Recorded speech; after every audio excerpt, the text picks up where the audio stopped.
الحمدللہ والصلاۃ والسلام علی رسول اللہ۔ احباب، حسب وعدہ ایک بار پھر ہم فضیلت الشیخ محمد عزیر شمس حفظہ اللہ کے ساتھ عقیدہ اور علم کلام کے مباحث پہ گفتگو کرنے کے لیے حاضر ہیں۔ اس سے قبل ہم نے شیخ کو زحمت دی تھی اور ہم نے عقیدہ سے متعلق گفتگو کی تھی، خاص طور سے قرون مشہود لہا بالخیر میں عقیدہ سے متعلق کس قسم کے تصورات تھے، عقیدے کا مفہوم کیا تھا، اس وقت کون سے الفاظ، کون سی اصطلاحات استعمال کی گئیں، اور جب انحرافات سامنے آئے تو اسلاف نے کس طرح سے ان پہ رد کیا اور صحیح اسلامی عقیدے کی کس طرح حفاظت ہوئی۔ اس سلسلے میں مفصل گفتگو ہم نے ریکارڈ کی تھی اور ماشاءاللہ ہمیں کافی استفادے کا موقع ملا تھا۔ آج ہم ایک بار پھر شیخ کو زحمت دے رہے ہیں اور آج کی جو گفتگو ہے وہ بنیادی طور پہ علم کلام پہ منحصر ہوگی اور اس کا عقیدے سے کیا رشتہ رہا ہے اور کس طرح سے علم کلام کے مباحث نے یا علم کلام نے عقیدے پہ اپنے اثرات مرتب کیے ہیں، اور علم کلام کی ضرورت آخر علماء اسلام کو کیوں پڑی، انہوں نے اس سلسلے میں علم کلام کو ایک ہتھیار کے طور پہ کیوں استعمال کیا۔ ان تمام موضوعات پہ انشاءاللہ آج ہم شیخ کو زحمت دینے جا رہے ہیں۔ شیخ بے انتہا شکریہ، جزاکم اللہ خیرہ۔ اللہ تبارک تعالیٰ سے دعا کرتے ہیں کہ اللہ تبارک تعالیٰ صحت و عافیت کے ساتھ شیخ کا سایہ ہم پہ دائر قائم رکھے۔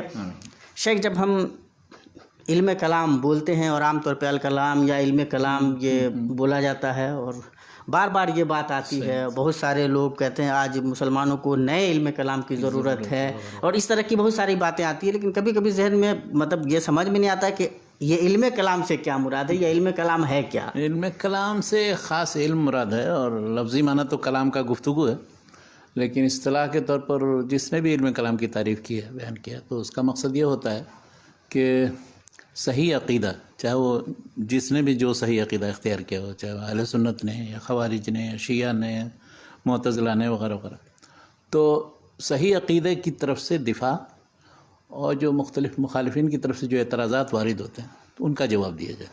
تو اس لیے علم کلام یہ خاص صرف اہل سنت کے ساتھ نہیں، بلکہ ہر مکتب فکر کا علم کلام ہے اپنی اپنی جگہ پر۔ کیا بات ہے! شیعوں کا الگ علم کلام ہے، اسماعیلیوں کا الگ علم کلام ہے، زیدیوں کا علم کلام ہے، اگرچہ زیدیہ بہت سے جگہوں پر معتزلہ کے ساتھ مل جاتے ہیں، تو معتزلہ کا جو علم کلام ہے، اس طرح سے اہل سنت کی طرف جو انتساب کرتے ہیں تو ان میں جو متعدد فرقے ہیں، اشاعرہ و ماتریدیہ، ان کا علم کلام ہے۔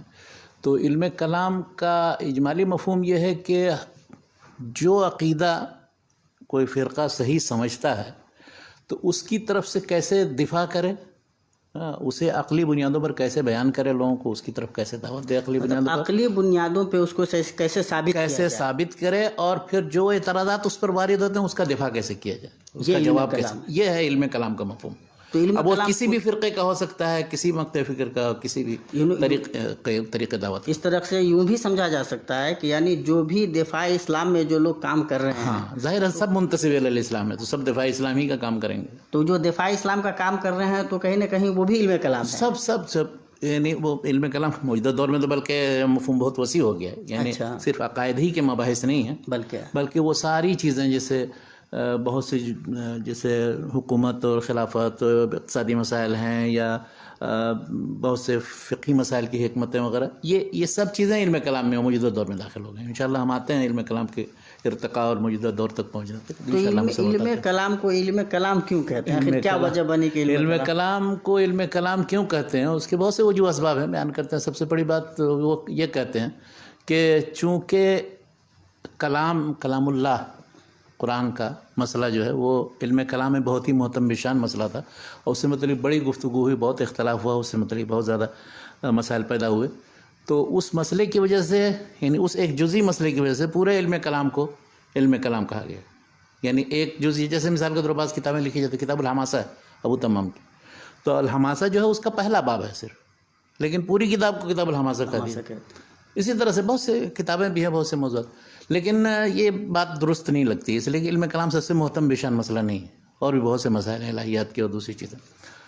دوسرا کچھ لوگ یہ کہتے ہیں کہ شروع میں جو کتابیں علم کلام پر لکھی گئیں اس میں عام طور پر عنوان جمایا جاتا ہے الکلام فی قضا، الکلام فی قضا، الکلام، تو یعنی وہ کتابیں کہ جس میں ان مسائل پر گفتگو ہوتی ہے، تو اس طرح سے علم کلام اس کا۔ تیسرے کچھ لوگ یہ کہتے ہیں کہ جس طرح سے فلسفیانہ مباحث کے لیے منطق اس کے لیے مبادیات کا کام کرتا ہے، اصول و قواعد کا، تو علماء شریعت نے یا جو دین کی طرف سے دفاع کرنے والے تھے انہوں نے یہ سوچا کہ کیوں نہیں دین کی طرف سے بھی دفاع کرنے کے لیے جو اصول و قواعد بنائے جائیں تو وہ بھی منطق گفتگو کے معنی میں ہے، تو اس کے مقابلے میں گویا کلام کا لفظ ایجاد ہوا اور وہ اس طرح سے علم کلام بن گیا۔ تو گویا منطق اور مطلب کلام یہ دونوں کا آپس میں کوئی رشتہ بھی بنتا ہے؟ شروع کے متکلمین منطق سے بالکل متاثر نہیں، یہ نہ 4 صدی ہجری کے آخر تک منطق کا کچھ نہیں وجود ہوا تھا، اور نہ اس سے لوگ متاثر ہوئے تھے۔ متکلمین جتنے تھے ان کے اپنے اصول عقلیہ تھے کہ جو اصول فقہ سے اور دوسری چیزوں سے مستمت ہوتے لیکن منطق، علم کلام، فلسفہ، ان تینوں کا بنیادی تعلق تو عقل سے ہے۔ تینوں کا عقل سے تعلق ہے، لیکن علم کلام متاخرین کے ہاں فلسفہ اور منطق سے متاثر ہوا۔ امام غزالی سے اور اس کے بعد غزالی سے پہلے، غزالی جن کے وقت 505 ہجری میں ہوئی، ان سے پہلے کہیں نہیں منطق کا کوئی اثر علم کلام کی کتابوں میں نہیں۔ ہم آتے ہیں ان کتابوں کی طرف اور بتاتے ہیں آپ کو۔ بہت اچھا، تو کیوں اس پہ ہی گفتگو ہو جائے کہ علم کلام کی ابتدا کیسے ہوئی اور اس کے علم مختلف مراحل کلام کیا کی رہے ہیں؟ ابتدا دیکھیے ویسے مجموعی طور پر مطلب عقائد کی طرف سے دفاع کا جو پہلو ہے۔ اچھا، علم کلام کہنے کی اور بھی بہت سی وجہ بیان کی جاتی ہیں۔ شرح عقائد نسوی کسی نے بھی پڑھی ہو تو شروع میں 7-8 وجہ بیان کی ہیں۔ اچھا، بات چیزیں تو ایسی ہیں کہ اب کچھ لوگوں نے کیا کہا، علم کلام اتنا چونکہ محتم بشان علم ہے اصول الدین اور قواعد سے متعلق کہ گویا وہی علم ہے، اصلاً کلام ہے، باقی سب جو ہے کوئی کلام نہیں ہے۔ تو یہ بھی ایک وجہ بیان کی گئی۔ بہرحال جو بھی اس کی وجہ بیان کی جائے، مقصد یہ کہ چونکہ اصول یا عقائد سے متعلق تفصیلی گفتگو ہوتی ہے عقل کی بنیاد پر، جتنے اعتراضات وارد ہوتے ہیں ان کا جواب دینے کی کوشش کی جاتی ہے، تو چونکہ کلام اس میں بہت زیادہ ہے اس لیے علم کلام اس کا لقب پڑا۔ یہی کچھ تو منطق میں بھی ہوتا ہے۔ منطق دوسری چیز ہے۔ منطق کا مفہوم یہ ہوتا ہے کہ آپ غور و فکر کیسے کریں، اس کے کیا قواعد ہونے چاہیے۔ یعنی کسی چیز کی حقیقت آپ کو معلوم کرنی ہے تو حقیقت آپ کیسے معلوم کریں گے؟ اس میں 2 طرح کے مباحث ہوتے ہیں، تصور اور تصدیق۔ تو کسی چیز کی حقیقت معلوم کرنا یہ وہ تصور ہے، اور کسی چیز کی نسبت معلوم کرنا، یہ چیز ایسی ہے کہ نہیں ہے اس کے بارے میں، تو وہ تصدیق۔ تو سارے منطق کے جو مباحث ہیں بنیادی طور پر وہ اب مثلا کسی چیز کی حقیقت آپ کو معلوم کرتا ہے تو وہ کہتے ہیں کہ جنس اور فصل دونوں کو جمع کیجئے، یہ منطق جو ارسطوئی منطق ہے، تو اس سے اس چیز کی حقیقت معلوم ہو جائے گی۔ انسان کی حقیقت اس سے معلوم ہوتی ہے کہ کوئی حیوان ہے یعنی جنس، اور ناطق فصل ہے، تو انسان کی حقیقت حیوان ناطق ہونا ہے۔ اچھا، اب یہ ہے کہ اب مثلا اب دنیا فنا ہو جائے گی یا دنیا باقی رہے گی ہمیشہ، یا دنیا حادث ہے یا دنیا ہمیشہ سے ازل سے ہے، تو اس سے متعلق اب تحقیق آپ کو کرنا ہے۔ تو اس طرح کے 2 جملے یا 2 قضیے آپ لائیں کہ نتیجہ آپ کو وہ ملے گا، اور وہ دونوں جملے کیسے ہونے چاہیے جن کو مقدمتین کہتے ہیں، تاکہ آپ کو وہ نتیجہ ملے۔ تو یہ اس طرح غور و فکر کرنے کا نام یہ منطق میں یہ چیز ہے، اس کو قیاس کہتے ہیں۔ پہلے کو تعریف یا حد کہتے ہیں، دوسرے کو قیاس کہتے ہیں۔ اچھا، اسی طرح سے اس میں منطق میں مثلا قیاس کے علاوہ استقراء ہے، تمثیل و تشبیہ ہے، تو یہ مباحث ہیں یہ منطق کے، یعنی غور و فکر کیسے کر کے ہم کسی نتیجے تک پہنچے۔ اس کا تعلق کوئی ضروری نہیں ہے کہ مذہب سے ہو، دین سے ہو، اسلام سے ہو، غیر اسلام سے ہو، کہ دنیا کی کسی چیز سے متعلق غور و فکر۔ تو منطق اور فلسفے کا کیا؟ فلسفہ کا مطلب یہ، فلسفہ ہر چیز میں غور و فکر کا نام ہے، تو منطق اسی کے قواعد ہیں کہ ایسے غور و فکر کرو تو صحیح نتیجے تک پہنچو گے، چیزوں کی صحیح حقیقت تک پہنچو گے۔ اور فلسفہ میں چونکہ اب ہر چیز، میں نے فلسفے کے بارے میں بتایا تھا آپ کو کہ شروع میں ہر چیز سے متعلق غور و فکر کرنے کا نام فلسفہ تھا۔ اب چاہے وہ ماوراء الطبیعہ یعنی نیچر سے باہر کی چیزیں ہوں، طبیعی چیزیں ہوں، جس میں اب جیسے پہاڑ ہے، دریا ہے، کائنات ہے، درخت ہے، جانور ہیں، وہ سب، اور یا پھر یہ کہ ان سے ماوراء جو چیزیں ہیں جو عقل تو غور و فکر کرتی ہے اس میں، لیکن ہم دیکھتے نہیں، اس کا مشاہدہ نہیں کر سکتے، تجربہ نہیں کر سکتے۔ تیسری ایسی چیزیں ہیں کہ جو صرف جیسے اعداد ہیں یا کم اور کیف وغیرہ کی چیزیں ہیں، تو میتھ جس کو ریاضیات کہا جاتا ہے، تو وہ اس طرح کے، یعنی بغیر اس سے غرض نہیں کہ اب کرسی کی اتنی عدد ہے، مطلق عدد سے بحث کی جاتی ہے، یا مختلف اشکال ہیں وہ، تو حتیٰ کہ اصوات سے متعلق جو مختلف لے ہیں وغیرہ، اس کو بھی اسی میں شامل کرتے ہیں لوگ ریاضیات کے فن میں، یعنی حساب، ہندسہ، حیات، موسیقی، ان سب چیزوں کو اس میں شامل کرتے ہیں ریاضیات۔ تو خلاصہ یہ کہ فلسفہ جو ہے اور چوتھی جو قسم آخری جو ہے مبادت طبیعہ ہے، یعنی الہیات کی جو غیبیات ہیں ان میں غور و فکر کرنا اور اس سے متعلق، یعنی خلاصہ یہ کہ فلسفہ نام ہے سارے موجودات پر غور و فکر کرنے کا نام، اور اس میں عقلی طور پر متعین کرنا کہ کیا چیز کیسی ہے اور حقیقت اس کی کیا، اور میں نے بتایا تھا آپ کو کہ منطق ہے، ہاں اس پہ غور و فکر کیسے کیا جائے کہ ہم صحیح نتیجے تک پہنچیں گے جیسا کہ ان کا دعویٰ ہے، تو اس کے لیے وہ منطقی اصول و قواعد وضع کی. کیا بات. یہ ہے منطق و فلسفہ کا. علم کلام یہ ہے کہ آپ کسی بھی عقیدے کے آپ قائل ہیں، ہم مثلا اہل سنت، تو اب اس عقیدے کے قائل ہم عقلی طور پر اس کی تائید اور ترجمانی کیسے کریں، اس پر جو اعتراضات وارد ہوتے ہیں اس پر ہم جواب کیسے. کیا بات. تو اب ظاہر ہے جو بھی جس عقیدے کا بھی حامل ہوگا اس کے لیے علم کلام ہوگا وہ الگ، جس موقف کے اپنی قائم ہے اس موقف کی کو کس طرح ثابت کرے. اگر کوئی رد کر رہا ہے تو عقلی طور پہ اس کے دلائل کس طرح فراہم کریں کہ نہیں ہم صحیح ہیں. کیا بات. تو علم کلام کی ابتدا کس طرح ہوتی ہے؟ ابتدا دیکھیے پہلی صدی ہجری ہی کے اواخر میں تقریباً جو مختلف مذہبی مسائل سے متعلق آپس میں اختلاف شروع ہوا تابعین کے زمانے ہی میں تقریباً. تو مثلا یہ کہ بہت عام مسئلہ تھا مرتکب کبیرہ، اب اس کو کیا کہا جائے، وہ ایمان سے خارج ہو جاتا ہے کہ نہیں خارج ہوتا ہے. اس طرح کی بعض حدیثیں آئیں تو بعض لوگوں نے بہت تشدد کا موقف اختیار کیا، خوارج نے سرے سے دائرہ اسلامی سے خارج کر دیا. دوسرے اس کے مقابلے میں ایسے تھے کہ جو وہ کہتے تھے نہیں گناہ کچھ بھی کرو، مطلب مسلمان رہو گے کوئی حرج نہیں، مطلب کسی بھی طرح کا کبیرہ بھی گناہ ہوتا بھی. اور اب اس سے متعلق جب گفتگو ہوئی تو تابعین نے کچھ گفتگو کی، بحث کی اس سے متعلق. یعنی علم کلام پیسے اصطلاح کے اس وقت یا فرقے کے تو وجود میں نہیں آیا تھا، لیکن ان مسائل سے متعلق شکوک شبہات پیدا ہو گئے تھے، تو اس پہ گفتگو شروع ہونے تھی. اسی طرح دوسرا مسئلہ مثال کے طور پر مثلا تقدیر کا مسئلہ ہے، اس سے متعلق گفتگو ہوئی تو صحابہ کرام نے لوگوں کو مطمئن اب جو ہے ہم کیا مجبور ہیں یا ہمیں کچھ اختیار ہے کام کرنے کا. تو اب اس سے متعلق رسول اللہ صلی اللہ علیہ وسلم نے پوچھا تو اللہ کے رسول صلی اللہ علیہ وسلم نے روک دیا تھا تقدیر سے متعلق گفتگو کرنے سے. تو تابعین نے جب گفتگو کی ان کو بتایا کہ نہیں اعملوا فکل میسر لما خلق له، اللہ کے رسول صلی اللہ علیہ وسلم نے فرمایا اس طرح سے لوگوں کو بھی مطمئن کیا کہ یعنی اللہ نے جو چیز مقدر کر رکھی ہے اس کی وجہ سے انسان مجبور نہیں ہے، وہ اللہ کے علم میں ہے، ریکارڈ میں ہے کہ ایسا ہوگا. اگر ایسا نہیں ہو تو اس کا مطلب نعوذ باللہ اللہ کا علم ناقص ہوگا، لیکن اس کی وجہ سے ہم مجبور نہیں، ہم اختیار ہے، ہمیں چاہے جو اچھا یا برا، اما شاکرا و اما کفورا، دونوں راستہ اختیار کر سکتے. اسی طرح ایک مسئلہ پیدا ہوا ہے جیسے خلافت یا حکومت سے متعلق کون حکمراں ہوگا، کون خلیفہ ہوگا.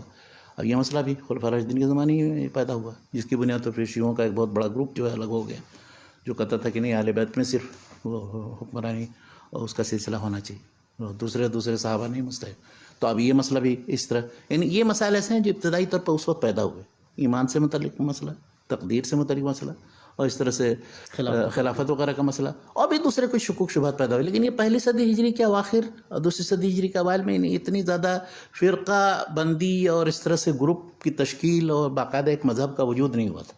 یہ دوسری صدی ہجری میں تھا. دوسری صدی ہجری میں پھر دوسری، تیسری اور تقریباً سمجھیے چوتھی صدی ہجری تک، پانچویں صدی تک اس سلسلے میں تدوین اور تالیف اور کتابوں کی تدوین، ایک ایک فرقہ وجود میں آ جاتا ہے. اور پھر اس طرح کے بہت سے فرقے ہیں جن میں جو ابھی اس وقت موجود ہیں وہ تقریباً 7-8 فرقے ہوں گے. تو اہل سنت میں جو تھے وہ انہوں نے کچھ لوگوں نے عقلی طور پر وہ اختیار کیا. اچھا یہ سب دیکھیے منطق کا ترجمہ ہونے سے پہلے کی بات ہے، یہ دوسری صدی ہجری میں یہ یعنی کلامی یعنی معتزلہ پیدا ہوتے ہیں جو ریشنلسٹ ہیں اور عقلیت پسند ہیں، اور وہ ان مسائل سے متعلق عقلی طور پر غور و فکر کرنا شروع کرتے ہیں.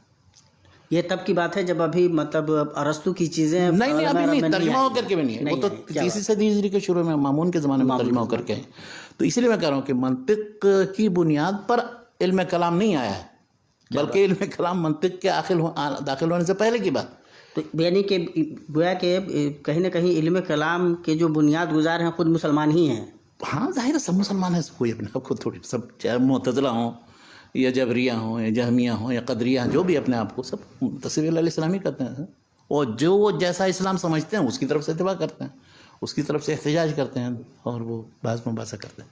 تو دوسری صدی ہجری سے ان سارے کلامی مباحث کے سلسلے میں، چاہے وہ اللہ تعالیٰ کی ذات و صفات کے تعلق سے ہو، تقدیر کے مسئلے میں خاص طور پر کلام باری کے بارے میں، اس کے بارے میں گفتگو، اصل میں کلام باری سے متعلق، کلام اللہ سے متعلق گفتگو یہ صفات باری سے متعلق ہی صفات کا ایک حصہ ہے۔ حصہ بالکل۔ اچھا، اسی طرح سے نبوت کے ثابت کرنے کے لیے مطلب اس کے لیے دلائل جو دیے گئے عقلی طور پر، آخرت سے متعلق اور اس سے ماقبل جو مباحث ہیں وہ، تو ان پر غور و فکر کرنے کا سلسلہ، اس سے متعلق شکوک شبہات، اصل میں لوگ کہتے کیا ہیں جن لوگوں نے بھی تاریخ علم کلام وغیرہ پر لکھا ہے، انہوں نے یہ کہا کہ کچھ تو ایسے اسباب پیدا ہو گئے جو داخلی تھے اور کچھ خارجی اسباب بھی تھے۔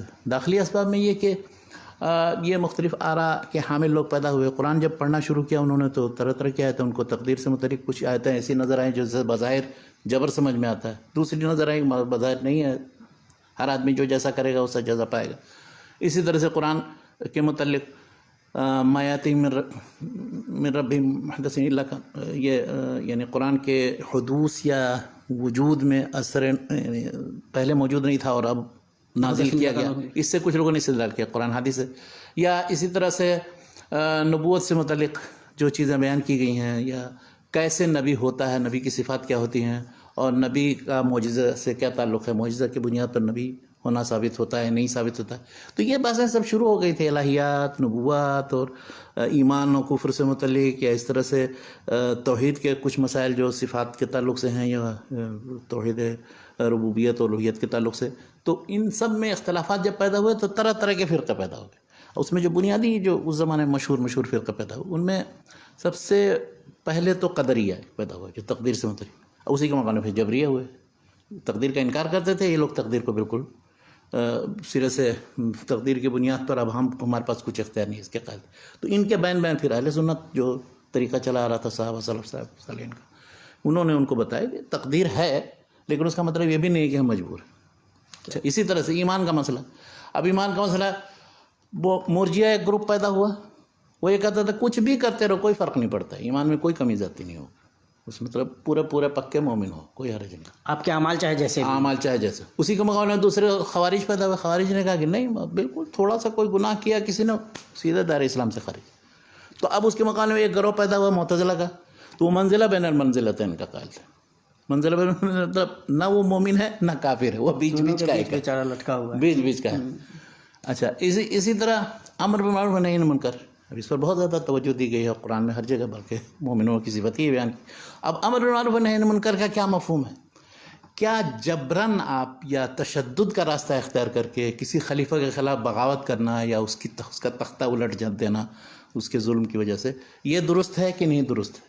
تو اب اس پر جب گفتگو شروع ہوئی تو اب وہ خوارج کا فرقہ بہت متشدد ہے اس معاملے میں، معتزلہ بھی بہت حد تک مطلب اس کے قائل تھے کہ اگر ہم دیکھیں کسی کو ظالم کو تو زبردستی ہم اس کو ہٹائیں گے، بعض ائمہ کا بھی انتصاب ان لوگوں کی طرف ہے، لیکن اہل سنت کا موقف تھا کہ نہیں، تشدد سے یا خروج یا بغاوت سے اور مزید چونکہ فساد پیدا ہوگا، اس لیے وہ راستہ نہیں اختیار کرنا۔ امر بالمعروف و نہی عن المنکر جس حد تک جس کو کرنا ممکن ہے وہ کرے گا، اس سے زیادہ وہ تجاوز نہیں کرے گا، اور نہ آپ مکلف ہیں اس کے۔ کیا بات۔ تو یہ ہے۔ اسی طرح سے جنت و جہنم میں جانے کی بات، مثال کے طور پر کسی پر ہم حکم لگائیں گے تو کیسے اس کے ظاہر پر حکم لگائیں گے یا اس کے باطن کو ٹٹولنے کی کوشش کریں گے، اس کو ہم جنت و جہنم میں جانے کا فیصلہ کر سکتے ہیں کہ نہیں کر سکتے؟ تو ان سب بنیادوں پر مختلف، تو بنیادی جو بڑے فرقے تھے صفات کی بنیاد پر، جہم بن صفوان کی طرف نسبت، انہوں نے سارے اللہ تعالیٰ کی صفات کا انکار کر دیا۔ انہوں نے کہا کہ نہیں، کوئی بھی صفت اللہ تعالیٰ کے ساتھ ثابت کریں گے، اس کا مطلب ہے نعوذ باللہ اللہ تعالیٰ کی ذات کے ساتھ ترکیب لازم آئے گی اور حدوث لازم آئے گا، اس لیے اس سارے صفات کا انکار کر دیا۔ وہ کہتے تھے کہ تنزیہ الہی کا تقاضا یہ ہے کہ ہم کوئی صفت نہ ثابت کریں، سبحان، یہ جامعہ۔ اس کے مقابلے میں اہل سنت نے پھر صفات ثابت کیا، لیکن اسی میں پھر بعد میں جو ہوا یہ کہ دوسرے سلف تو سب ثابت کرتے تھے صفات، جو رسول اللہ صلی اللہ علیہ وسلم کے زمانے سے، صحابہ کرام کے زمانے سے لے کر بات۔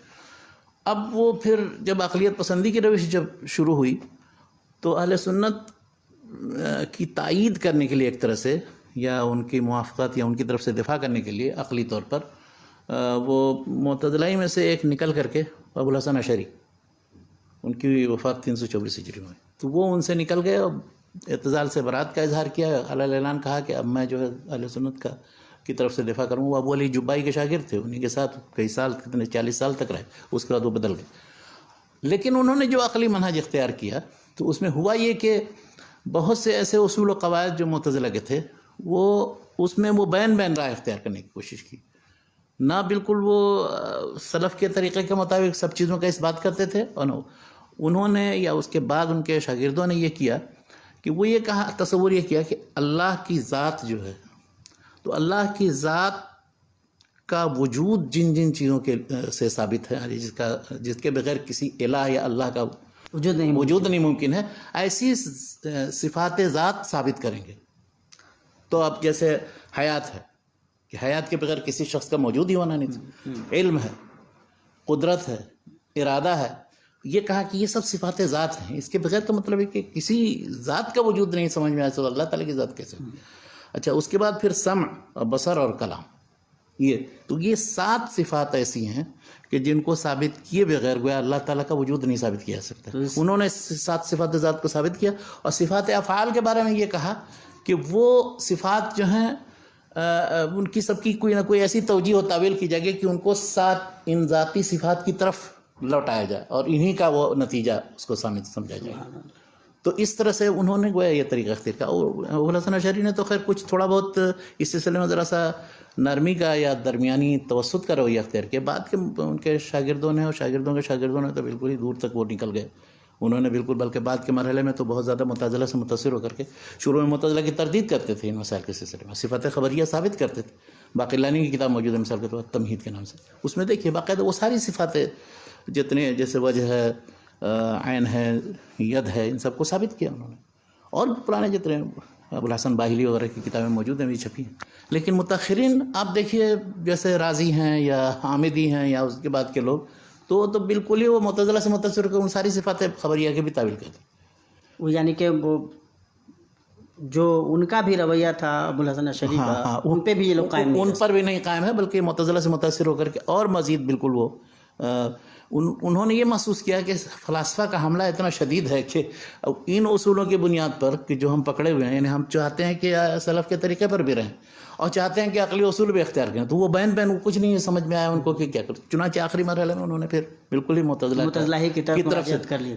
تو معتزلہ نے بھی اپنے زمانے میں ملحدین اور اس طرح سے مجوسی قسم کے لوگ جو تھے یا جو اسلام پر حملہ کرتے تھے یا زنادقہ وغیرہ، تو ان کا رد کیا ہے باقاعدہ، ان کی کتابیں پہنچی ہیں معتزلہ کی جس میں اس طرح کے مباحث ہیں۔ مثلا ایک بہت مشہور تھے قاضی عبدالجبار، تو قاضی عبدالجبار کی ایک بہت بڑی کتاب المغنی ہے، تو المغنی میں مباحث دیکھیے ان کے، وہ بھی معتزلہ اسلام کی طرف سے دفاع کا دعویٰ کرتے ہوئے وہ مجوسیوں پر، یہودیوں پر، عیسائیوں پر، شیعوں پر، سب پر رد کرتے ہیں، اور اس کے بعد وہ اپنے عقائد ثابت کرنے کی کوشش کرتے ہیں۔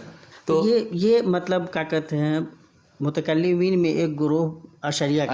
اچھا، دوسرا ایک اسی طرح سے اہل سنت کی طرف سے یا انہی کے عقائد کی طرف سے دفاع کے لیے ایک ابو منصور ماتریدی تھے، وہ ماوراء النہر کے علاقے کے اس طرف کے ماترید کا علاقہ، تو ان کی وفات 333 ہجری میں ہوئی، تو وہ بھی تقریباً انہی کے زمانے میں تھے، اور ان سارے مسائل میں تقریباً اشتراک ہے، یعنی اشاعرہ ماتریدی کے میں تقریباً کچھ لوگ کہتے ہیں 14-15 مسائل میں، کچھ لوگ کہتے ہیں 30-40 مسائل میں اختلاف ہے، وہ بھی جزیات اور تفاصیل میں اختلاف ہے، مانا جن کا بھی وہی ہے ان کا بھی وہی سیم ہے لوگ۔ ہاں، بس اتنا ہم کہہ سکتے ہیں کہ اشاعرہ نسبتاً معتزلہ سے تھوڑا سا دور ہے، اور یہ ماتریدہ تھوڑا سا ان کے قریب ہے، تو بعد میں آ کر کے گویا کہ ماتریدیہ اور اشعریہ برابر ہو جاتے ہیں۔ ہاں، تقریباً دونوں ہی آپس میں، یعنی ان دونوں نے اپنے آپ کو اس طرح پیش کیا کہ ہم ہی اہل سنت کے ترجمان ہیں عقلی طور پر ثابت کرنے کے لیے عقائد اہل سنت و منہج اہل سنت۔ چنانچہ آپ دیکھیے گا عالمی اسلام میں 4ویں-5ویں صدی ہجری کے بعد سے تو تقریباً یعنی یا تو اشاعرہ یا ماتریدیہ، اور ان کے مقابلے میں جو سلف کے طریقے پر تھے کہ جو عقلی غور و خوض کو پسند نہیں کرتے ہیں، تو وہ تھوڑے مختلف جگہوں پر تھے، لیکن ہر زمانے میں موجود رہے ہیں، ایسا نہیں ہے کہ نہیں۔ تو یہ تو تینوں منہج جو منتسب الی السنہ ہیں، اہل السنہ، اور وہ لوگ ان کو نام دیتے ہیں، ان لوگوں کو حنابلہ نام دیتے ہیں، حالانکہ حنابلہ نام دینا درست نہیں، اس لیے کہ جن لوگوں نے عقید سلف کی طرف سے دفاع کیا ہے یا اس سلسلے میں جو کتابیں لکھی ہیں، میں نے بتایا تھا کہ امام ابن تیمیہ سے پہلے تک جو کتابیں لکھی گئی ہیں، بہت زیادہ 60-70-80 کتابیں تقریباً، ان میں اکثریت حنابلہ نہیں ہے لکھنے والوں کی کتابیں، کیا بات، ان میں بہت سے شافعی ہیں، بہت سے مالکی ہیں۔ ابن ابی زید القیروانی 386 میں ان کے وفات ہے، ان کا مقدمہ دیکھیے، وہ الرسالہ جو انہوں نے فقہی کتاب لکھی ہے، اس کے شروع میں عقیدہ وہ بالکل ہی سلفی عقیدہ ہے، اور وہ مالکی 386 میں وفات ہے۔ شافعی مثال کے طور پر مزنی، امام مزنی امام شافعی کے شاگردوں کے شاگرد ہیں، تو ان کی کتاب شرح السنہ ان کی موجود ہے، اس طرح سے شافعی علماء تو بہت زیادہ ہے. ابن خزیمہ شافعیت کی طرف انتساب ہے ان کا, انہوں نے پوری کتاب توحید لکھی ہے, پورا کا پورا وہ محدثین کا منہج ہے, اہل الحدیث کا منہج. تو یہ جو منہج ہے وہ اہل الحدیث کا منہج کہا جائے تو زیادہ بہتر ہے, بجائے اس کے کہ حنابلہ نہیں کہنا چاہیے, اس لیے کہ حنابلہ حنبلی فقہ میں تو ہیں لیکن عقیدے میں امام حنبل ہاں. لیکن دیکھیے امام ابو الحسن اشعری نے یہ کیا کہ انہوں نے کوشش یہ کی سب کو اہل سنت کو جمع کریں اکٹھا. تو انہوں نے جو آخر زندگی میں جو کتاب لکھی, کتاب الابانہ, جو ساری ان کی سب سے آخری کتاب ہے, تو اس میں انہوں نے لکھا کہ ہم لوگ امام احمد بن حنبل کے منہج کے مطابق انہی کے عقیدے اور طریقے پر ہیں. دوسری ایک کتاب ان کی ہے اختلاف وہ جو مقالات الاسلامیین, تو اس میں مقالات الاسلامیین میں جتنے اسلام سے منتسب فرقے ہیں ان سب کے عقائد امانت داری کے ساتھ انہوں نے پیش کی. تو آخر میں جب پھر اہل الحدیث یا اصحاب الحدیث والاثر کا جو عقیدہ بیان کیا ہے وہ سارے وہی عقائد بیان کیے سلف کیا, اور کہا جو کچھ بھی ہم نے یہ سب بیان کیا ہم اسی کے قائل ہیں.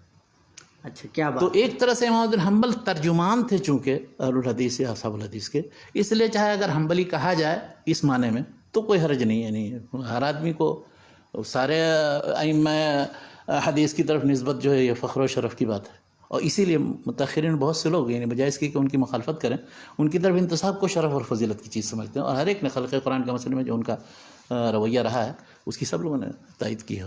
تو گویا کہ وہ آخر عمر میں مطلب ابو الحسن اشعری خود بھی اہل سنت والجماعہ کے یعنی وہ جو عقلی منہج انہوں نے اختیار کیا, ایک مرحلہ تو اعتزال کا تھا, دوسرا مرحلہ آیا کہ عقلی طور پر تائید ہم کریں, لیکن اس میں پھر بہت طرح کے اشکالات پیدا ہوتے تھے. ان کی ایک مشہور کتاب اللمع کے نام سے, تو اللمع میں وہی طریقہ اختیار کیا عقلی طور پر دفاع کرنے کا, ثابت توجیہ کرنے کا. ہاں, اور بہت سی چیزوں کی تعویل و توجیہ کی, لیکن وہ صفات خبریہ کو بھی ثابت کرتے ہیں. لیکن الابانہ میں بالکل آخر میں ایک دم ہی رجوع کر لیا, بالکل مطلب کیا کہتے ہیں اہل سنت والجماعت کا جو ایک دم وہ جو طریقہ تھا اس اصحاب الحدیث کا جو طریقہ ہے. اسی طرح سے جو مقالات الاسلامیین میں جو ایک فصل ہے اس سے یہ سمجھ میں آتا ہے. اب جب اشاعرہ سے کہا جاتا ہے کہ یہ آپ کہاں ہیں, آپ کے امام تو یہ کہہ رہے ہیں, تو وہ کہتے ہیں کہ ہاں وہ ٹھیک ہے, انہوں نے ہمارے یہاں بھی دو منہج ہے. اشاعرہ کیا کہتے ہیں کہ ہمارے یہاں بھی دو منہج ہے, یا تو آپ اس میں علمی طور پر عقلی طور پر غور و خوض کرنا چاہتے ہیں تو یہ طریقہ اختیار کیجئے, تعویل کا منہج جو ہمارا ہے, اور یا نہیں اختیار کرنا چاہتے سلف کا منہج ہے کہ بالکل بس سکوت اختیار کیجئے, اس کا کوئی معنی مطلب سمجھانے اور سمجھنے کی ضرورت نہیں. لیکن وہ یہ جو کہتے ہیں تفویض, وہ تفویض سلف کا مسلک نہیں. وہ تو ساری صفات ثابت کرتے تھے اور معنی مفہوم کے ساتھ اس کی حقیقت ہمیں نہیں معلوم کہ کیا ہے, کیفیت نہیں معلوم ہے, لیکن یہ کہ وہ صفات حقیقتاً ثابت ہیں. اللہ ہم صرف کیفیت سے واقف نہیں ہیں, کیفیت کی نفی کرتے, اپنی ناواقفیت کا اظہار کرتے ہیں. ہاں تو وہی یعنی جیسے امام مالک رحمۃ اللہ علیہ سے جو پوچھا گیا استواء کے بارے میں, تو استواء معلوم, والکیف مجہول, وسؤال عنہ بدعہ. تو اس طرح یہ خواہ تشویش پیدا کرنا, والایمان بھی واجب, سؤال عنہ بدعہ. اور جتنے محدثین تقریباً دوسری صدی ہجری کے اندر اور تیسری صدی ہجری تک تقریباً اہل الحدیث یا محدثین میں یعنی ائمہ اربعہ میں امام مالک سے, امام شافعی سے, محمد بن حنبل وغیرہ سے تو ایسے سری اقوال موجود ہیں. اس لیے اس زمانے میں اکثر متکلمین جو تھے وہ تقریباً وہی معتزلہ تھے جو عقلی طور پر غور و فکر کرتے تھے اور دفاع کرنے کا دعویٰ کرتے تھے.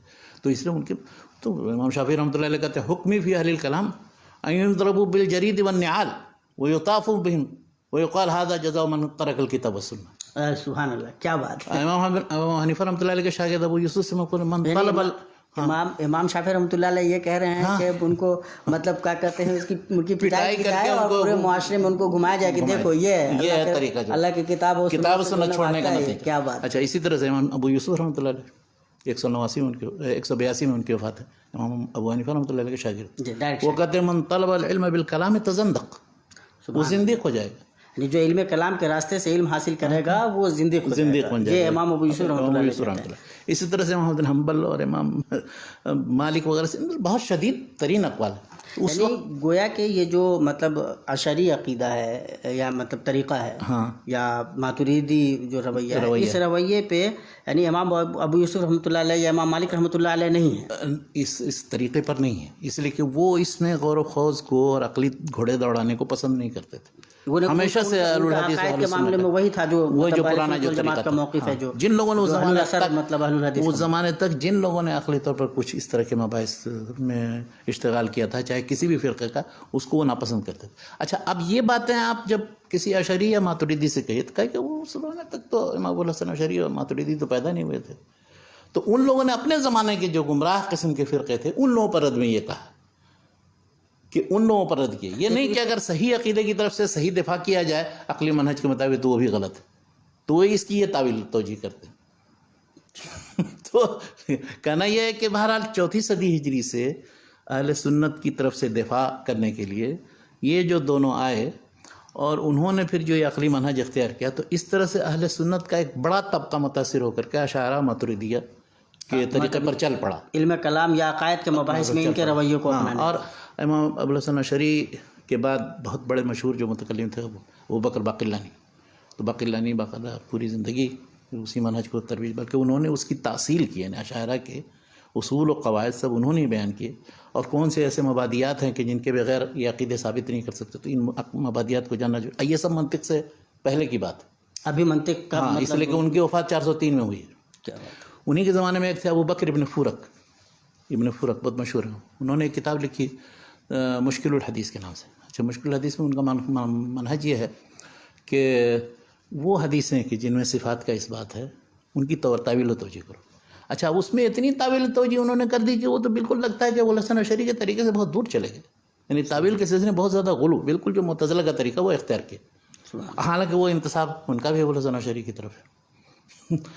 اور اچھا، وہ کتاب افسوس کہ وہ چھپی ہے لیکن پوری نہیں چھپی. اس کے شروع کے جو مبادیات کا حصہ اس میں بہت بڑا نقص ہے جو اس کے مخطوطات میں موجود ہے، لیکن ابھی تک وہ پوری نہیں چھپی، تو وہ پوری چھپنی چاہیے. اچھا، اسی کتاب پر رد وہ ابن خزیمہ کی کتاب پر رد کیا انہوں نے، کتاب التوحید پر. ابو بکر الصدیقی کی کتاب پر رد کیا. کہا کہ ان لوگوں نے یہ ساری حدیثیں پیش کر کے اور صفات کا اس بات کرنے کی کوشش کی ہے تو ان سب کی توجیہ و تعویل کرنے کی ضرورت ہے. تو تعویل کا دروازہ جو چوپٹ کھولا ہے وہ جو منتسب الی سنہ ہے اس میں ابن فورک ہے. اچھا، ان کے بعد پھر اور آئیے اسی طرح سے ایک ابو منصور بغدادی تھے، 429 میں وفات. انہوں نے اصول الدین کے نام سے ایک چھوٹی سی کتاب لکھی، 40 مباحث اس میں. تو انہوں نے بھی، لیکن یہ کہ ان کا تھوڑا سا رویہ ہلکا ہے، نہیں اتنا بالکل ابو بکر ابن فورک کی طرح سے نہیں.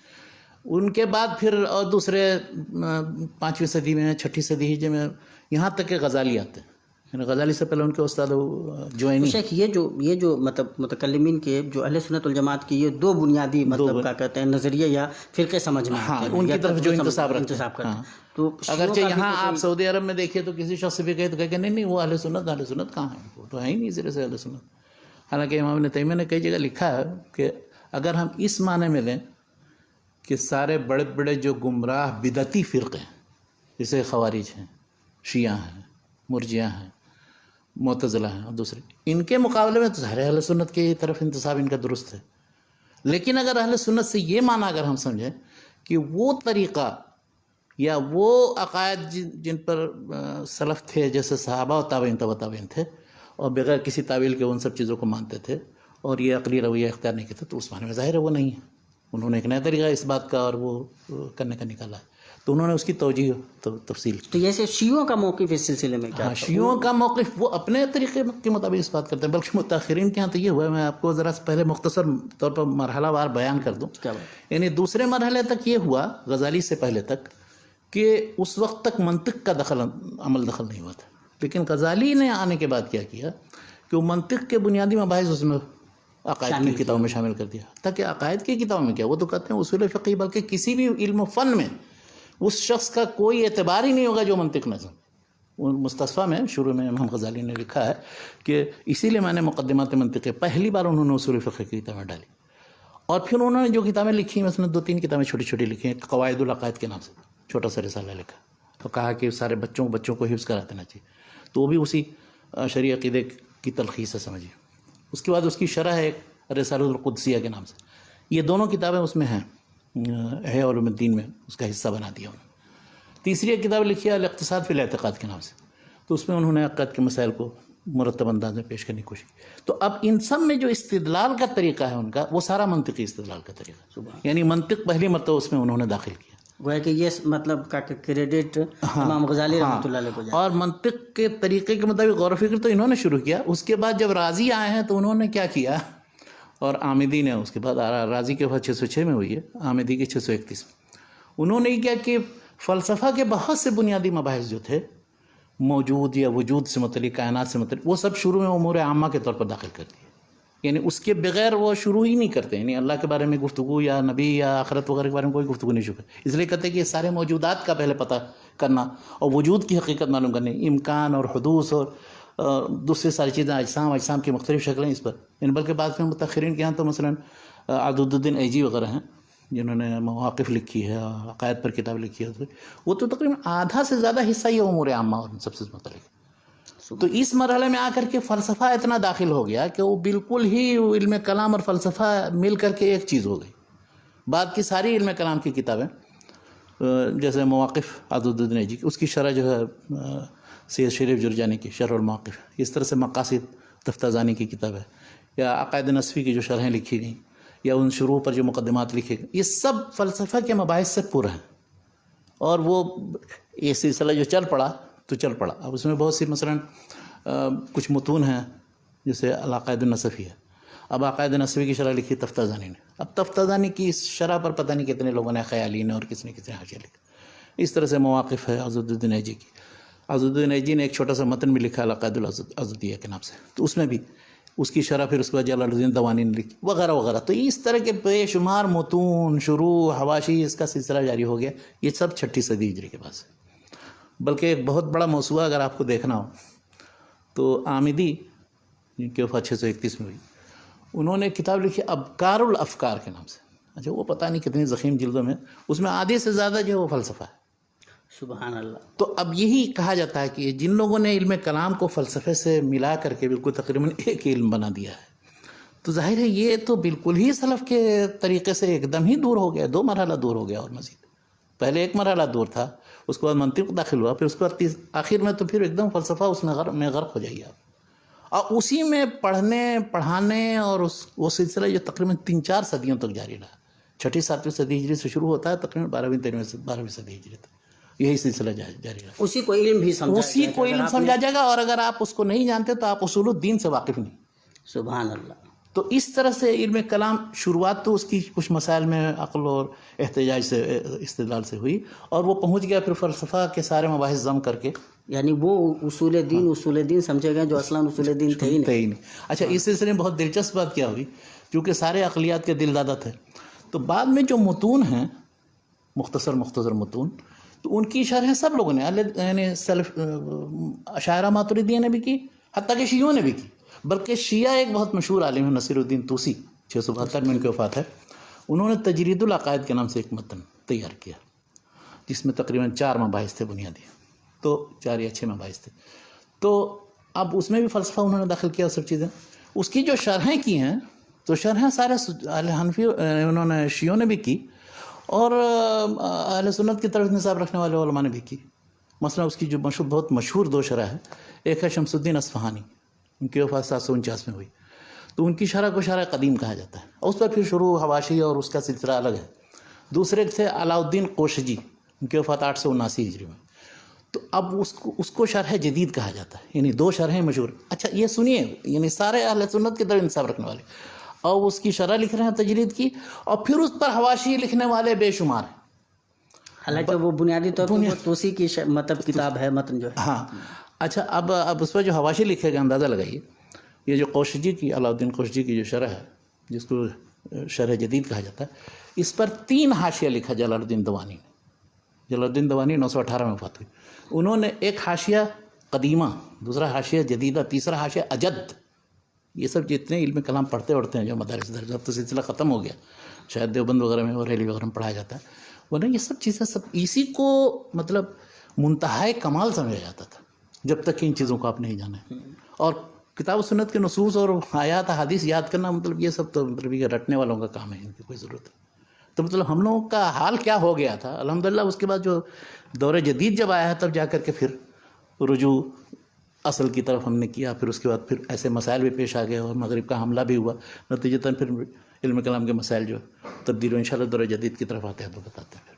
تو علم کلام نے کہیے تو علم بہت کلام زیادہ گڑبڑی پیدا کرتی ہے۔ علم کلام شروع ہوا تھا تو ٹھیک ٹھاک تھا، ٹھیک تھا نسبتاً کہ ہم عقلی جو بھی شکوک شبہات کو پیش کرتا ہے اسلامی عقائد سے اس کو ہم مطمئن کرنے کی کوشش کریں، اس کو سمجھانے کی کریں ان آیتوں کو ان حدیثوں کو۔ لیکن تب بھی جو مطلب کیا کہتے ہیں اہل الاثر تھے، ہاں جو محدثین ہاں تھے، وہ اس میں خوض سے روکتے تھے، روکتے تھے، ہاں کہ اس اور رفتہ رفتہ پھر جب کیا پھر اس کہتے میں ہیں تصنیف تالیف کا سلسلہ شروع ہوا، فرقہ بندیاں ہو گئیں، پھر ہر مکتب فکر کی الگ الگ کتابیں ہو گئیں، پھر اس کے بعد میں دوسرے مرحلے میں منطق داخل ہو گیا، اس کے بعد پھر فلسفہ کی چیزیں سب داخل ہو گئے، منطق تو غزالی نے داخل کیا، اس کے بعد رازی اور آمدی نے اس پورا فلسفہ مڈیل دیا اس نے، فلسفے بھی ڈال تو اس طرح سے علم کلام اور فلسفے کی کتابیں جو ہیں سب ایک جیسی ہو گئی۔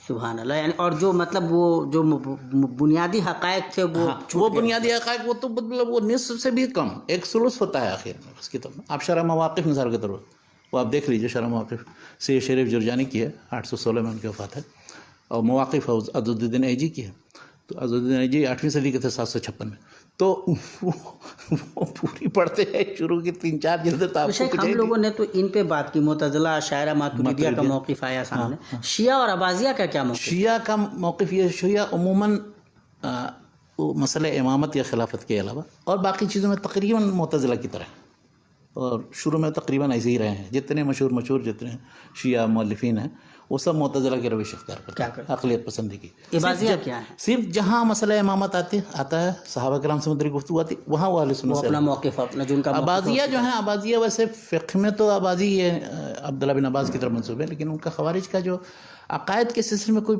الگ سے بہت زیادہ ڈھانچہ نہیں ہے مختلف، وہ بس ایمان و کفر وغیرہ کی جہاں بات آتی ہے وہاں تھوڑی سی گفتگو کرتے ہیں، اور باقی تقریباً اہل سنت سے ملتا جلتا ہے۔ زیدی جو ہیں وہ سب سے زیادہ اقرب ہیں اہل سنت ان مسائل کے سلسلے میں، بلکہ وہ حتیٰ کہ صحابہ وغیرہ کے سلسلے میں بھی حضرت علی کی صرف تفضیل کے قائل ہیں، تکفیر نہیں کرتے ہیں کسی کی نہ کسی کی، اور مفضول مطلب اور سارے خلیفہ کو خلیفہ مانتے بھی ہیں، یہ ہے، تو وہ اقرب الشیعہ الی اہل سنت ہے۔ یہاں تک ہم لوگ پہنچتے ہوئے تو بات کر ہی سکتے ہیں کہ علم کلام کی اہمیت کیا تھی، مطلب اس کا فائدہ کیا ہوا، نقصان کیا ہوا؟ اہمیت اور فوائد جو لوگ اس میں ہیں وہ سمجھتے ہیں کہ بہت فائدہ ہے اس کا، اسی کے ذریعے اس بات کیا جاتا ہے، سارے عقائد کا دفاع کیا جاتا ہے اسلام کا، جب ہم ایک غیر جانبدارانہ طور پر غیر جانبدارانہ، اب ہر شخص کی اپنی رائے ہو سکتی ہے، میری اپنی رائے یہ ہے، دیکھیے اس سلسلے میں تفریق کرتا ہوں، بہت سی بات لوگوں کو شاید یہ بات عجیب معلوم ہو، علم کلام کے سلسلے میں ایسی چیزوں کے اندر عقلی گھوڑے دوڑانا کہ جہاں تک ہماری رسائی نہیں ہے تو اس میں تو بالکل تسلیم کا موقف ہے۔ اللہ تعالیٰ کی صفات ہیں،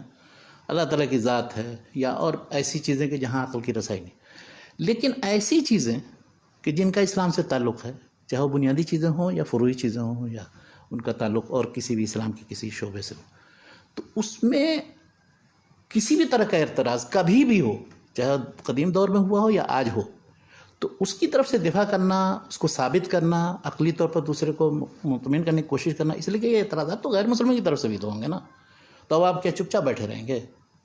آپ کہیں گے نہیں ہمارے قرآن میں صرف ایسے ہی آیا ہے اور ہم اس کا جواب نہیں دے سکتے ہیں۔ کوئی بھی اگر اعتراض کرے، مثال کے تعدد ازدواج سے متعلق اعتراض کر دے یا کچھ، تو آپ اسے مطمئن نہیں کرنے کی کوشش کریں گے۔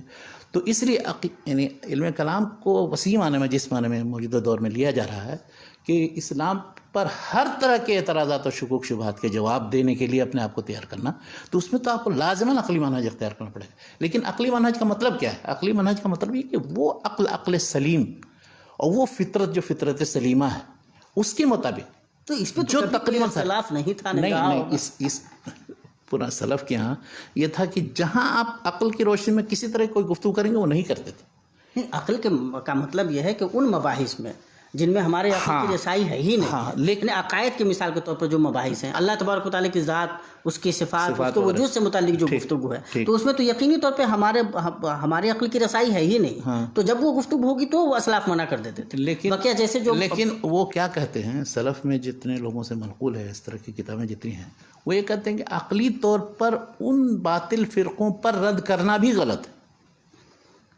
نتیجتاً آپ رد کے موقف میں نہیں، ان کو زیادہ زیادہ یہ روایات پیش کر دیجئے جو صحابہ سے منقول ہیں، تابعین سے منقول ہیں، تبع تابعین سے، ائمہ کا جو موقف تھا وہ پیش کرتے رہیے۔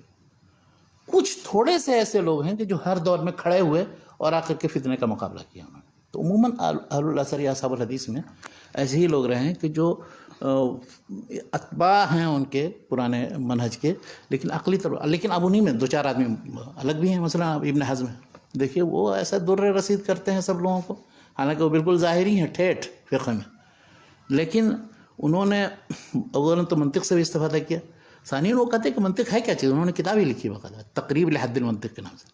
وہ یہ کہتے ہیں کہ ان ایسی چیزوں کو کہ جن میں کسی انسان کا اختلاف نہیں ہے، ان عقلی اصولوں کو استعمال کرنا اس کے ذریعہ. لیکن اب یہ ہوا ہے کہ ابن حزم نے عقلی اصول استعمال کیے، مگر وہ بعض مسائل کسی میں غلط روش، مثلا صفات کے بارے میں ان کا طریقہ تقریباً معتزلہ کی طرح بہت سی صفات کو نہیں مانتے ہیں، لیکن اور مجموعی طور پر دوسری چیزوں کو ثابت کرتے ہیں.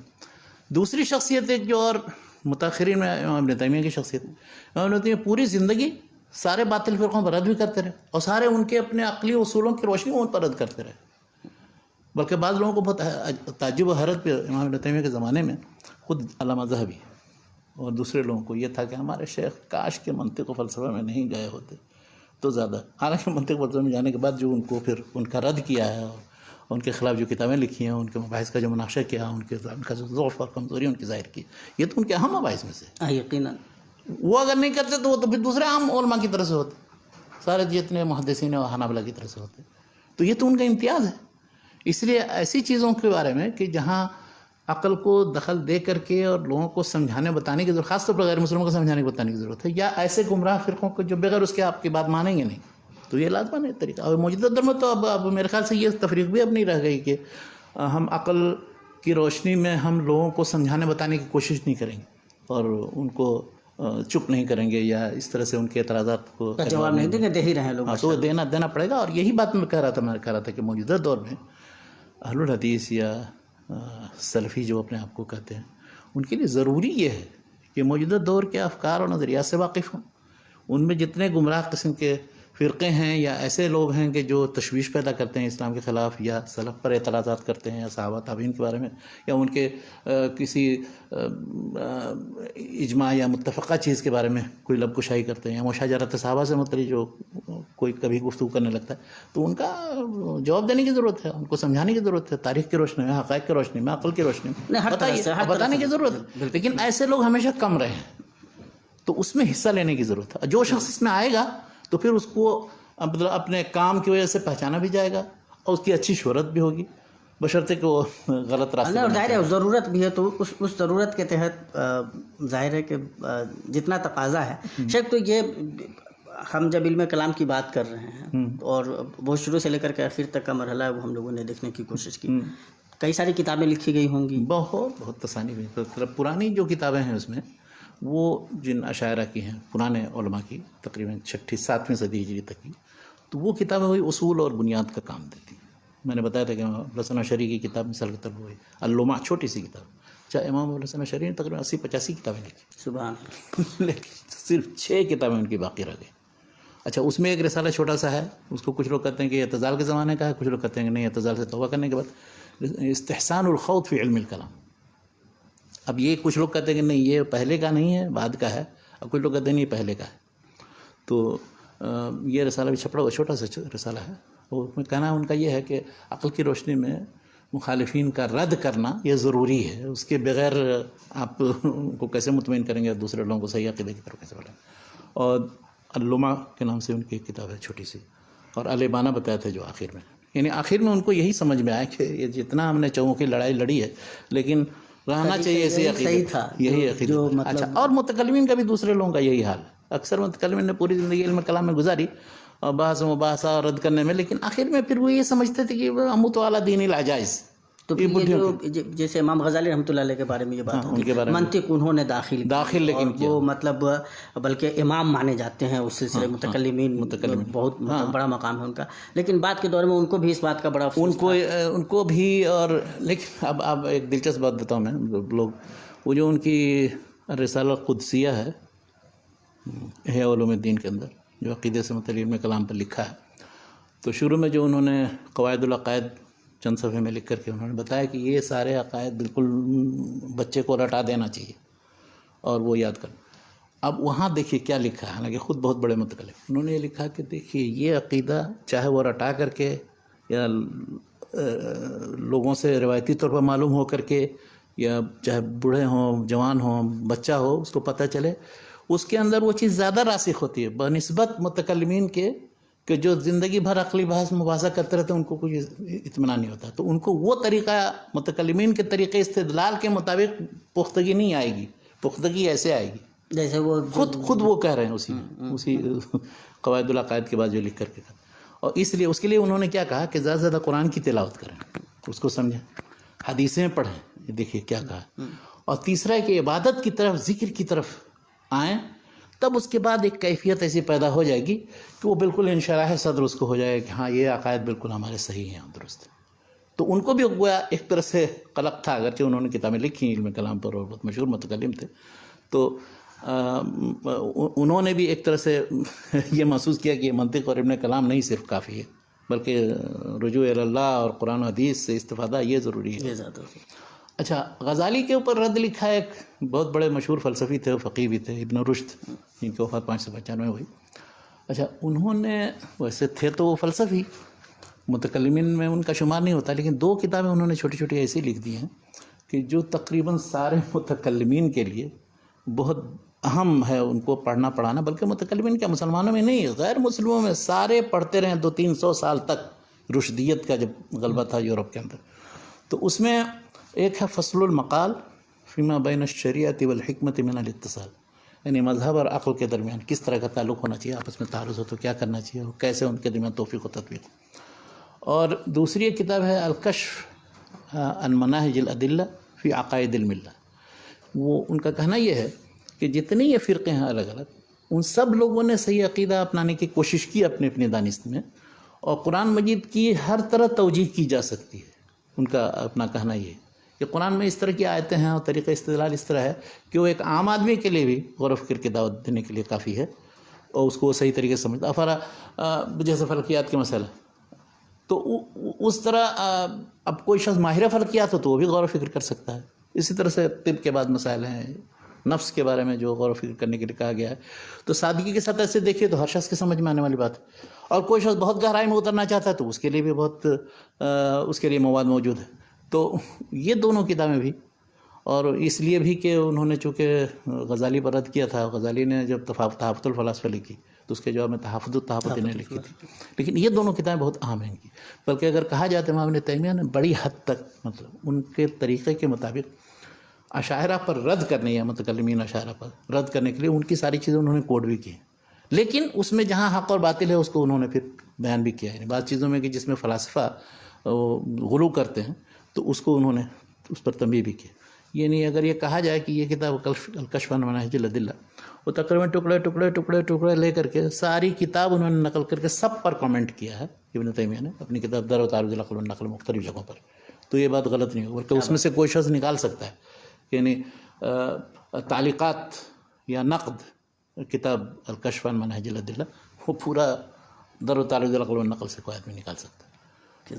تو یہ یا اس طرح سے آمدی کی کتاب ہے جو میں نے بتائی تھی, ابکار الافکار, بڑی کتاب, ایک چھوٹی کتاب جو میں نے ہر ایک کو کہتا ہوں پڑھ لیں, اس لیے کہ اس کی ایڈیٹنگ اس انداز میں کی گئی ہے کہ اس میں سارے مختلف جتنے فرقے ہیں ان سب کے جو عقائد کہاں کس جگہ کس انداز میں اس مسئلے کو دیکھا, وہ غایت المرام فی علم الکلام کے نام سے, جس کو حسن الشافعی ایک ہیں بڑے فاضل محقق مصر کے, تو انہوں نے ایڈٹ کیا ہے. اور رازی کی ایک بہت مشہور کتاب محصل افکار المتقدمین والمتاخرین, بڑی کتاب ایک ہے المطالب العالیہ, اور بھی ایک کتاب لیکن اساس التقدیس یا تاسیس التقدیس کے نام سے لکھی ہے. تو وہ پوری صفات کے مسئلے میں وہ کہتے ہیں کہ تقدیس یا تنزیہ کا تقاضا یہ ہے کہ ہم ساری صفات کی توجیہ و تعویل کریں, جس کے رد میں امام ابن تیمیہ نے بیان التلبیس الجامعہ کے نام سے وہ 6-7 جلدوں میں کتاب لکھی, 8 جلدوں میں جو چھپی ہے ابھی. تو وہ اسی چھوٹی سی کتاب اساس التقدیس. آج کل کے اشاعرہ بہت زیادہ اس کتاب کو اہمیت دیتے ہیں.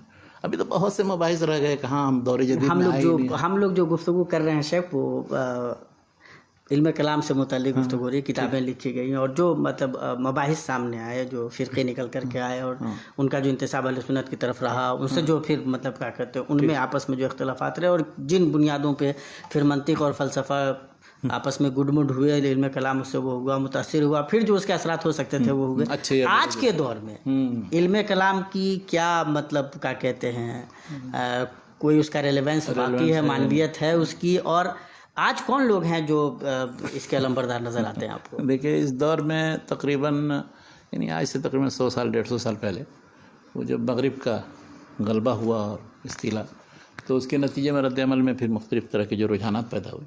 تو ان میں کچھ لوگ ایسے تھے عرب ممالک میں بھی، ہندوستان کے اندر بھی. عرب ممالک مثلا جمال الدین افغانی، پھر محمد عبدو، اس کے بعد سید رشید رضا وغیرہ، ان لوگوں نے یہ کیا کہ اسلامی تعلیمات کو اس انداز میں ان کی تشریح کی جائے کہ مغرب کے جو اتنے اعتراضات ہیں ان کا جواب ہو. مثلا تعدد ازدواج سے متعلق اعتراض کرتے تھے، طلاق سے متعلق اعتراض کرتے تھے، اور بھی بہت سے دوسرے مسائل سے متعلق اس کا بھی جواب ہو. یعنی پہلی مرتبہ کہا جائے اگر یہ کہ محمد عبدو نے ان فروعی فقہی مسائل کو اور ان پر جو اعتراضات مغرب کے تھے ان کا جواب، غلامی کا مسئلہ ہے، جہاد سے متعلق چیزیں ہیں، ان سب سے متعلق بھی گفتگو کی. تو علم کلام میں انہوں نے پہلی مرتبہ داخل کیا.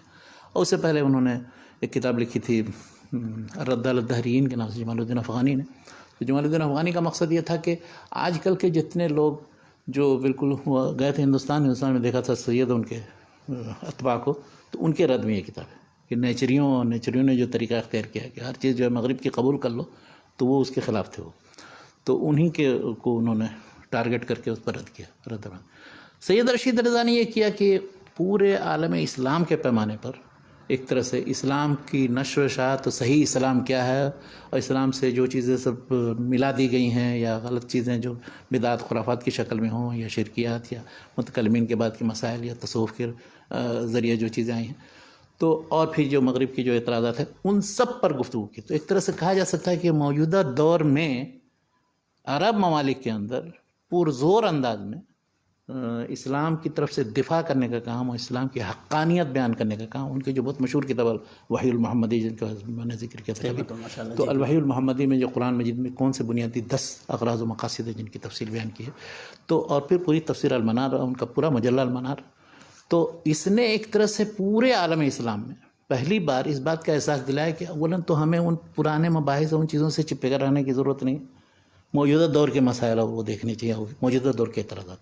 اب وہ شرح مواقف پڑھ کر کے معلوم ہوا آدھی سے زیادہ کتاب جو امور عامہ سے متعلق بحث ہے، امکان اور ثبوت اور حدوث اور وجود اور موجود کے بارے میں، اور موجودات کی کیا ترتیب ہے، اس کے بجائے ہمیں حقائق کا سامنا کرنا پڑے. دیکھنا چاہیے کہ کیا اعتراض ہو رہا ہے تو اس کا جواب میں دینے. تو یہ تو عرب ممالک کے بارے. اس کے بعد ان کے اتباع اور آج تک مختلف مکاتب فکر اس میں ہیں، کچھ سلفیین ہیں، کچھ غیر سلفیین ہیں، کچھ اخوان کے لوگ ہیں، کچھ دوسرے. اور اس میں پھر اب موجودہ دور میں یہ ہوا ہے عرب ممالک میں کہ اب اس میں 3-4 طرح کے رجحانات ہیں. مثلا جو بالکل ہی سیکولر ٹائپ کے، جو ان سے بالکل مغرب سے متاثر، وہ چاہتے ہیں کہ بالکل اسلام ان کی طرف سے ہو جائے. تو ایسے بڑی تعداد ہے، اور مغرب میں ہے، مصر میں اور دوسری جگہوں پر. کچھ ایسے ہیں کہ جو صوفی ٹائپ کے ہیں اور شرعی ہیں، پورا کا پورا وہ جیسے پرانا نظام چلا آ رہا ہے نا، اس کو پورا کا پورا حفاظ سے باقی. اردو میں بہت سے لوگ ہیں، یا ازہر مجموعی طور پر کہا جائے تو اس نظریے یا تصور کا اس کا مرکز ہے، اس کی حفاظت کرنے کا. اس طرح سلفیین ہیں جو سعودی عرب میں اور دوسری جگہوں پر. اب اس میں سلفیوں میں پھر مختلف طرح کے لوگ ہیں، کچھ عقلیت پسند ہیں، کچھ مخالف ہیں، کچھ تو کچھ لوگ بالکل ہی ایک دم حرفیین ہیں. تو ہر طرح کے ہیں. اس میں بھی کچھ لوگ ایسے نکل گئے کہ جو تشدد پسندی کا راستہ اختیار کیا. تو ہر مکتب فکر میں اس طرح کے مختلف رجحانات ہیں. اور تو ان میں یہ عرب ممالک میں اب ہر طرح کے رجحان کے حامل لوگ موجود ہیں، اور انہوں نے اپنا طریقہ بھی کچھ بدلا ہے پڑھنے پڑھانے کے لیے. وہ جو پرانی کتابیں تھیں وہ بھی بدل کے نئے انداز میں کتابیں لکھ رہے ہیں جو اس پرانے منہج کے حامل ہیں، چاہے وہ سلفی ہوں یا. بلکہ اگر کہا جائے تو موجودہ دور میں صرف 2 ہی رجحان ہیں ایک طرح سے کہا جا سکتا جو قوی رجحان. ایک تو یہ کہ اشاعرہ کا یہ رجحان جو ہے، دوسرا ہے سلفیین کا رجحان جو ہے ابن تیمیہ وغیرہ. اور ان دونوں کے درمیان کشمکش جاری ہے. ایک تھے مصطفیٰ عبد الرازق، انہوں نے کتاب تمہید لدراست الفلسفۃ الاسلامیہ کے نام سے لکھی. اس میں دکھایا کہ اب ہم دیکھ رہے ہیں موجودہ دور میں 2 رجحان ہیں اور آپس میں منافست ہے، دیکھیے کون آگے بڑھتا ہے. اور کیا صحیح 1949 میں یہ چیز لکھی. ہندوستان میں آپ دیکھ لیجیے اسی طرح سے سر سید کے زمانے سے انہوں نے تقریباً جو طریقہ اختیار کیا قرآن کی تفسیر کا، یا اس کے سلسلے میں جو اصول تفسیر انہوں نے مدون کیے، یا احکام تام اہل کتاب و تبیین الکلام وغیرہ جو لکھی ہے انہوں نے، تو اس میں انہوں نے معذرت خانہ ایک طریقہ اختیار کیا. بعد میں جب آئے انہی کے یہاں تھے شبلی نے 1903 میں ایک کتاب لکھی علم الکلام، اور دوسری کتاب الکلام کے نام سے. یعنی ایک تاریخ ہے اور ایک علم کلام کے بنیادی مباحث. تو انہوں نے یہ محسوس کیا کہ واقعی بہت سے ایسے مباحث ہیں مذہب سے متعلق ہے، اسلام سے متعلق، کہ علم کلام کو نئے انداز میں مرتب کرنے کی ضرورت ہے. چنانچہ انہوں نے 1903 اور 4 میں یہ کوشش کی. پھر علامہ اقبال کے جو لیکچرز ہیں وہ انہوں نے ریکنسٹرکشن کا مفہوم یہ نہیں ہے کہ عقیدے کو ہم تبدیل کر دیں، مطلب ان کا یہ ہے کہ مذہب کی طرف سے موجودہ دور میں کیسے دفاع کیا جائے اور مذہب کا وجود کیسے ثابت کیا جائے، اس کی ضرورت اور اہمیت کیسے ثابت کی جائے، اور اس سلسلے میں اگر اجتہاد کی ہمیں ضرورت ہے تو اجتہاد ہم کیسے کریں، اس کے اصول و ضوابط قواعد کیا ہونے چاہیے، تو ان کے جو لیکچر. لیکن اب یہ ہے کہ ہندوستان کے اندر اب کچھ جو تجدد پسند ہیں انہوں نے بعض چیزیں اس طرح لکھی ہے، لیکن یہ ہے کہ کوئی بہت مؤثر چیز ایسی نہیں لکھی ہے. اگر ان کی کتاب کو مستثنیٰ کر دیں مولانا وحید الدین خان صاحب کی کتاب کو علم جدید کا چیلنج، اور باقی کوئی عام کتاب یا تو مدارس کے لوگ ہیں چاہے وہ حنفی ہوں اہل حدیث ہوں، وہ سب اپنے پرانے طریقے کے مطابق چل رہے ہیں. یہاں سے سعودی عرب سے متاثر ہونے کے نتیجے میں اہل حدیث مدارس میں عقیدہ سلف کی کتابیں داخل ہو گئی، اور دوسرے اپنے وہی عقائد نصفی اور اس کے شروع حواشی پڑھا رہے ہیں. تو دو ذہن بن رہا ہے، ایک جو سلفی ذہن ہے، دوسرا وہ. تیسرے کچھ ایسے ہیں کہ جو ان سارے پرانی چیزوں میں پڑھنا نہیں چاہتے ہیں، اور چوتھے جو ہیں بالکل تجدد پسند. تو یہاں بھی اس طرح کے بر صغیر کے اندر بھی اسی طرح کے رجحانات ہیں. ہونا ہمیں یہ چاہیے کہ بجائے اس کے کہ آپس میں گروپ بندی ہو، اختلافات ہوں، آپس میں لڑیں بھیڑیں، ہمیں بنیادی مشکلات اور جو مسائل ہیں ان کو فیس کرنے کے لیے کس انداز میں ہم اپنا طریقہ جو ہے جواب دینے کا یا دوسروں کو مطمئن کرنے کا یا قائل کرنے کا وہ اختیار کریں، لیکن نصوص سے ہٹ کے نہیں، نصوص کو سامنے رکھ کر کے اسی سے استنباط کرتے ہوئے اس سے استلہام کرتے ہوئے ہم رد کریں یا ہم جواب دیں. لیکن موجودہ دور کے اعتراضات کو انسنی کر دینا یا چھونا نہیں یا اس سے متعلق گفتگو نہ کرنا، اور کسی نے اگر کیا ہے جیسے مولانا مودودی نے بہت سے جدید اعتراضات کے جواب دیے تو ان سے استفادہ کیا جائے. یعنی یہ جو جتنا تراث ہے چاہے وہ ماضی میں ہو یا موجودہ دور میں، ان سب میں جتنی کارآمد بحثیں جس کے یہاں بھی ہیں ان سب سے استفادہ کیا جائے، تب تکامل کی شکل پیدا ہوگی. ایک فرقہ، ایک شخص، ایک مکتب فکر، ایک ادارہ، ایک جامعہ، ایک مدرسہ کوئی صرف کافی نہیں.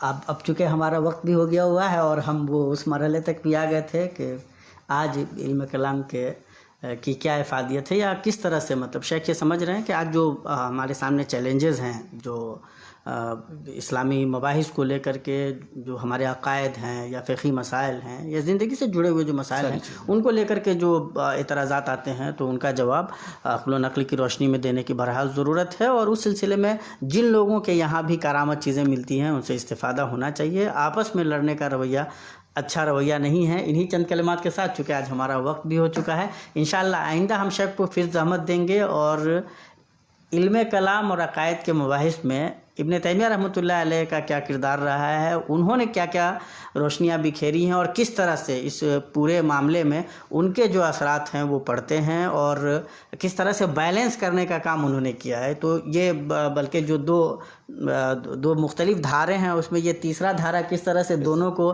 ملاتا ہے اور ٹھیک کرنے کا کام کرتا ہے. اس سلسلے میں انشاءاللہ آئندہ ہفتے ہم شیخ سے گفتگو کریں گے. امام ابن تیمیہ رحمۃ اللہ علیہ عقائد میں علم کلام کے مباحث یہ بنیادی موضوع ہوگا. انشاءاللہ ہم شیخ کو زحمت دیں گے. ہم شیخ کے بے انتہا شکر گزار ہیں. الحمدللہ انتہائی درجے میں کافی مفید باتیں ہوئی ہیں اور یہ ہمیں سمجھ میں آ گیا کہ عقائد کے مباحث میں یہ جو علم کلام کی شروعات ہوئی کیوں ہوئی اور اس کا ارتقاء پھر کس طرح ہوا، کس طرح سے اس میں منطق کے مباحث آتے چلے گئے، فلسفہ کی دخل اندازی کس طرح ہوئی، کن لوگوں نے مطلب انہیں داخل کیا، اور جن لوگوں نے شروعات کی تھی ان کا موقف کس حد تک اہل سنت سے بہت قریب تھا. آہستہ آہستہ کس طرح وہ فلسفیانہ مباحث کی زد میں آتے چلے گئے اور بالکل وہاں پہنچ گئے جہاں سے مطلب بالکل اس سے خلاف پہنچے جہاں سے انہوں نے اپنے سفر کی شروعات کی تھی. تو یہ ساری چیزیں بتلاتی ہیں کہیں نہ کہیں کہ ہمارا جو رشتہ ہے وہ کتاب و سنت سے کتنا مضبوط ہونا چاہیے اور سلف کے راستے پہ گامزن رہنا، ان کو پکڑے رہنا کتنا ضروری ہے. انہی چند کلمات کے ساتھ اور شیخ کے انتہائی شکریہ کے ساتھ اللہ تعالیٰ سے دعا ہے کہ اللہ تعالیٰ شیخ کا سایہ ہم پہ دیر قائم رکھے صحت و عافیت کے ساتھ، تاکہ ہم استفادہ کرتے رہیں. اور آپ سے گزارش کے ویڈیو کو زیادہ سے زیادہ عام کرنے کی کوشش کریں، شیئر کریں، لوگوں تک پہنچائیں. انشاءاللہ آئندہ پھر ہم شیخ کے ساتھ روبرو ہوں گے اور ایک اور مجلس میں شیخ کو ہم زحمت دیں گے اور استفادہ کریں گے. السلام علیکم ورحمۃ اللہ وبرکاتہ.